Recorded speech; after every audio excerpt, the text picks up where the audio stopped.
I'm Bill Lenderman.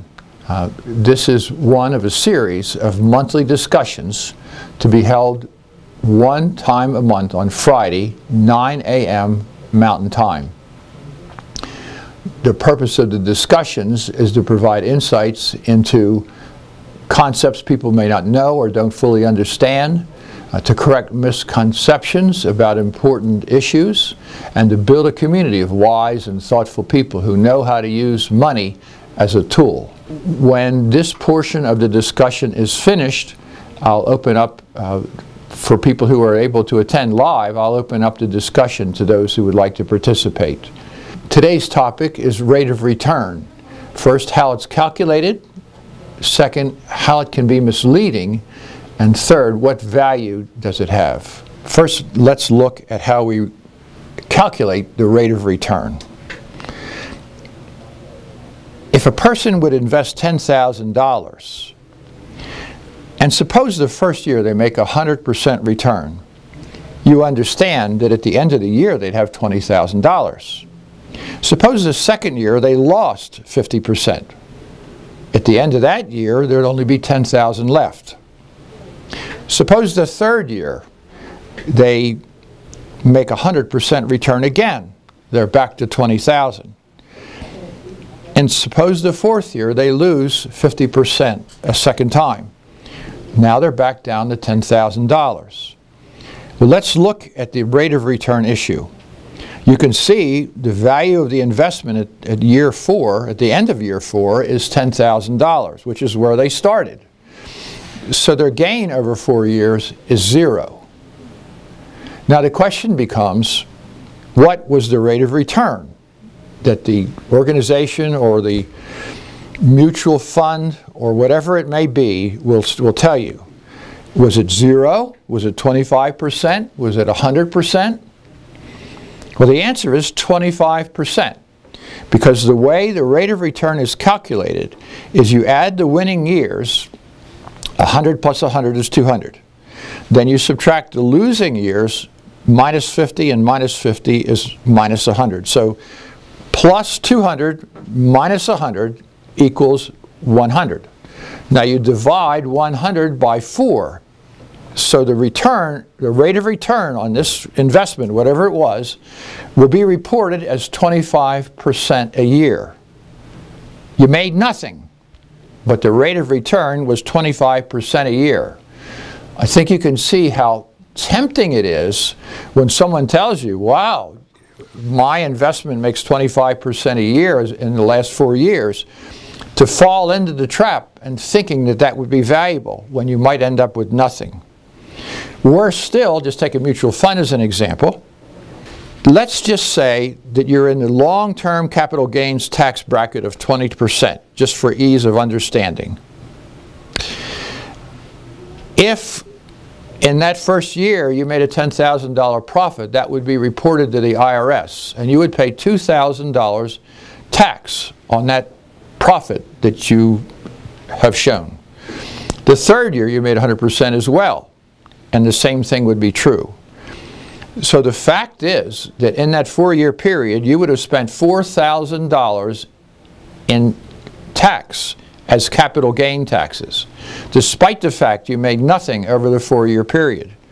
So you would have started out with $10,000, and after tax, you would have only ended up with $6,000, a $4,000 loss over a 4-year period. Generally speaking, people take the tax money from some other account and credit themselves with ending up with 0. But the truth is, if you took that money out of the account itself, you would be down to $6,000 or less. And I say or less because you have expenses and penalties and costs that are not included in this illustration. Now let's take a practical look at what kind of results a person could expect investing as compared to just making a steady return with no potential for loss. Now let's play a little tortoise and hare game. Let's compare a 5% annual return for 10 years, 5% every year, and compare it against an 8% annual return, 8% every year, no losses. You'd have to ask, well, which account is likely to have more money at the end of time? And I think the answer is obvious. Let's look for a moment. Suppose you put $10,000 into an account making 5%. If you did so, at the end of 10 years, you'd have $16,000 and some change. If you put that same $10,000 into an account making 8%, you would have closer to $22,000, which is obviously better. It's $5,300 better. So it seems to me it's a no-brainer in terms of the choices. But now, if the 5% is guaranteed and can't go down, suppose this other is an investment where there's a potential for loss. Suppose only one of those years you had a 30% loss. Let's see what happens to the end results. Remember, at 8% compared to 5%, you have a $5,300 benefit by having a higher rate of return. Let's say in year 1, you had the 30% loss. Oops. By the end of the 10th year, you'd be almost $2,300 less than if you took the safer account. Let's pick year 3. Oops. Same differential. Let's pick year 5. Oops. Same differential. The 5% will beat it every time. Let's pick year 8. The same thing again. Let's pick year 10.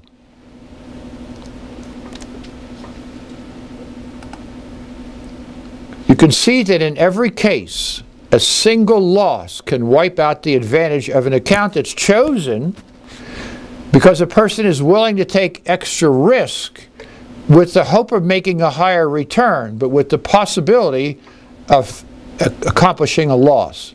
Now recognize that in the last 10 years there have been 2 times in the stock market where the losses in a given year were 40% or more.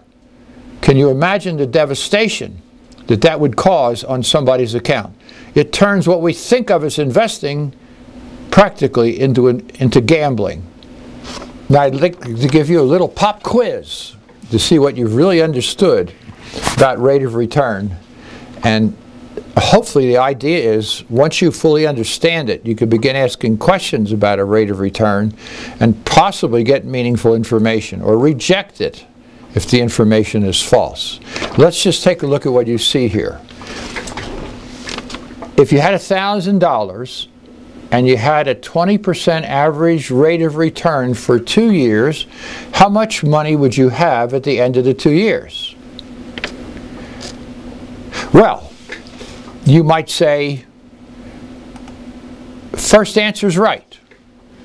If you made 20% the first year and you made another 20 the second year, your average would be 20%, wouldn't it? So is that the right answer? Well, let's look. Suppose instead you made 60% the first year and lost 20% the second year. Your average is still 20%, but you didn't make 1440, did you?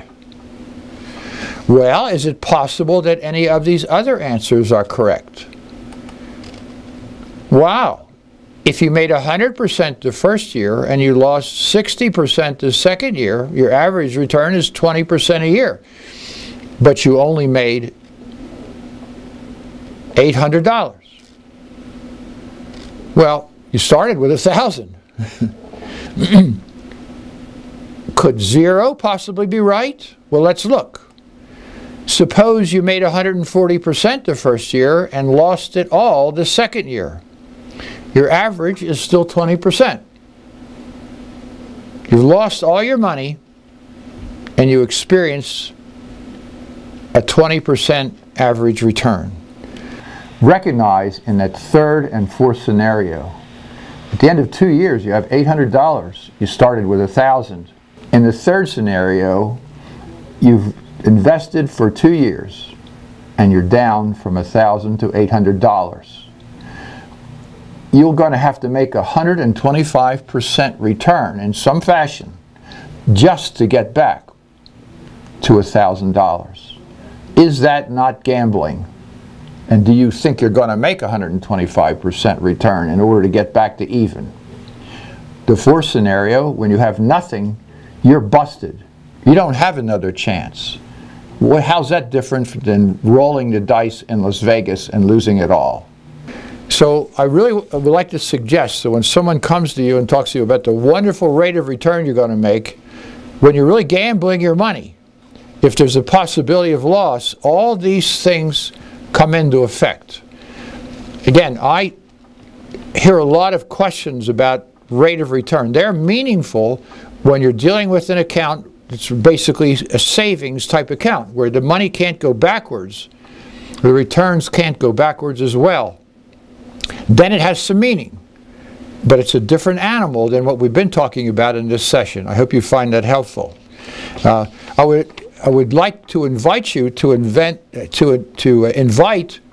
all your friends, neighbors, relatives, anybody who wants to join the next time we hold this session, which I will plan on the 21st of February, 2014 at 9 o'clock in the morning Mountain Time. Again, it'll be a half an hour maximum. I plan to speak maybe 8 to 12 minutes. The topic the next time is another important topic in my opinion. It talks about transfer payments, savings, investments, and gambling. Most people are confused about what those four are and why they're different. And then we can talk briefly about examples of the four and how they're properly used. I think it'll be a very important session. And again, you'll have a chance to ask questions, answer questions, make comments, whatever you'd like to do. Just, I would urge you, watch out for people who want you to make a quick buck or promising something for nothing. If you start with a solid foundation that can't go backwards and will grow, then you always have the opportunity to take full advantage of things that come along that could be properly profitable.